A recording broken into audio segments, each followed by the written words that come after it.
টাকা দিয়ে ওই জঙ্গলে ঢুকলেন, জঙ্গলে কিছু নেই, অযথা টাকাগুলো নষ্ট হয়ে গেল। এর চেয়ে যদি আপনি এই টাকাটা নিজের পিঠের ভিতরে ঢুকাইতেন তাহলে ভালো হইতো। যাই হোক, কি জানলেন, কি শিখলেন, কিছু তো বলে যান আপনারা। এই শফিক বাবু, আপনি কি শিখলেন এখানে?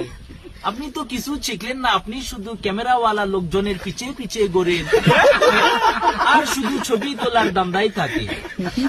সিফাত বাবু, তুমি অযথা হেসো না, তুমি অলওয়েজ লেট। নিয়মানুবর্তিতা তোমার ভিতরে একেবারেই নেই। মতিউর স্যারকে ফোন দিয়ে বলো আমার বাসায় ঝামেলা, আমি এক্সাম দিতে পারবো না স্যার, একটু ডেটটা পিছান। এই রকম কেন করো তুমি সব জায়গায়? এই যে অজয়, তুমি কেন আসছো?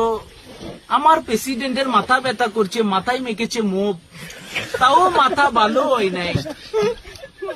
আমার রুমমেট সাজ্জাদ আমাকে নাম দিয়েছে আমেরিকান কাউবয়। আমার কত সুন্দর একটা আমি সালমান স্যার ব্যান্ড লাগিয়েছি, সেটা হলো না। আর তাসনিককে কি বলবো, ও সারা তো সবই মাটি হয়ে যেত, আমরা করতেই পারতাম না। এই ছেলেটা দেখলাম পারফেক্ট। আর স্বাধীন, তুমি নদীতে শুয়ে পড়ো, তুমি ওখানে শুয়ে না।